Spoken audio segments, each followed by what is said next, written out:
Assalamualaikum warahmatullahi wabarakatuh. Salam semanja muda, prestasi untuk prestise. Perkenalkan, nama saya Julia Berliana dari SMA Negeri 1 Jamblang, Kabupaten Cirebon, Provinsi Jawa Barat. Mengenai mosi hari ini, yaitu Dewan ini percaya bahwa orang tua dari anak yang berbakat dalam bidang seni memiliki kewajiban untuk memaksimalkan potensi anaknya. Dewan juri yang terhormat, jika kita berbicara mengenai seni, tentu saja yang ada di dalam imajinasi kita adalah kreativitas seseorang yang berbentuk keindahan yang menenangkan jiwa, bukan? Maka memang seni ini sangat perlu kita miliki di kehidupan sehari-hari. Namun bukan berarti dengan mempelajari seni kita harus meninggalkan sains. Dewan juri yang terhormat, bahkan sains sekalipun sebenarnya sangat berkaitan dengan seni.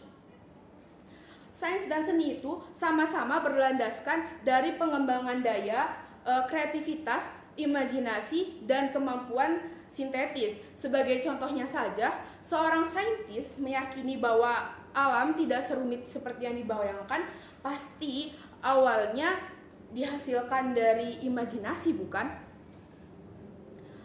Jadi, walaupun karya yang dihasilkan dari seorang seniman dan saintis berbeda, tapi kekreatifannya dinilai sama.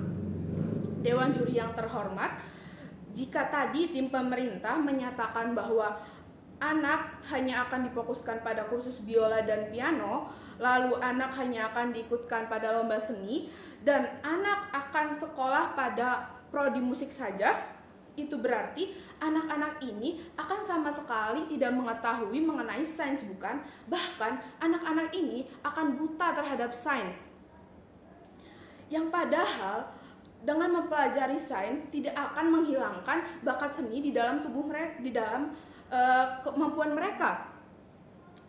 Di dalam sains pun bahkan banyak sekali aliran yang antara sains dengan seni berjalan bersama-sama. Contohnya saja peralihan dari fisika klasik ke fisika modern bersamaan dengan timbulnya impresionisme dalam lukisan, peralihan dari romantik ke postromantik, dan impresionisme musik. Ini membuktikan bahwa mempelajari sains tidak akan membuat anak-anak di Indonesia menyesal, khususnya di Indonesia, menyesal di kehidupan berikutnya ataupun di hari tuanya nanti. Dewan juri yang terhormat mengenai argumen dari tim pemerintah yang menyebutkan bahwa anak-anak yang mempelajari sains tidak akan bahagia di kehidupan selanjutnya, kami yakin ini mengalami kekeliruan. Karena pada faktanya saja banyak sekali anak yang mempelajari sains dan mereka sukses. Contohnya saja Belen Garijo, CEO PT MIRCK, koreksi bila saya salah, yang bergelut di bidang healthcare. PT ini bergerak di dunia sains yang banyak menyejahterakan karyawan-karyawannya dan menghasilkan produk-produk yang berguna bagi umat manusia sekarang ini. Contohnya Neurobion. Pasti pada tahu Neurobion itu apa. Nah, dan masih banyak lagi dewan juri yang terhormat, tentunya tokoh-tokoh lain yang berhasil bergelut di dunia sains yang faktanya mereka tidak sengsara di kehidupan tua dan hidup mereka sejahtera di kehidupan tua, bahkan mereka bisa menyejahterakan rakyat-rakyat atau karyawan-karyawannya.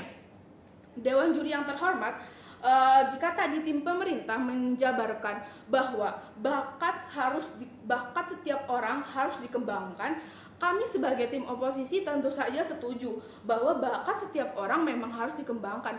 Tapi mengembangkan bakat bukan berarti tidak memprioritaskan sains, bukan? Mengembangkan bakat akan bisa dilakukan dengan kita tetap memprioritaskan sains.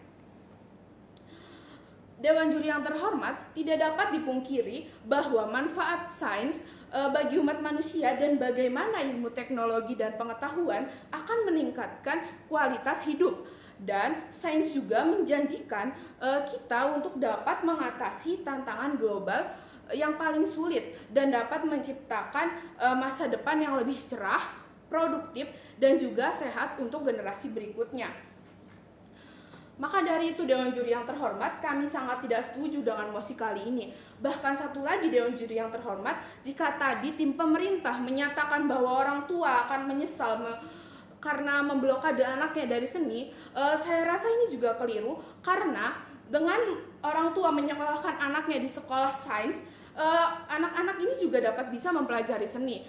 Sekolah di Indonesia sudah maju, Dewan Juri yang terhormat, banyak sekali ekstrakurikuler di dalam sekolah yang berhubungan dengan sains, seperti ekstrakurikuler tarik suara, menari, seni rupa yang berupa lukisan, dan banyak sekali ekstrakurikuler yang bisa atau mampu membuat anak tersebut tetap mengasah bakat seninya tanpa anak tersebut buta akan sains.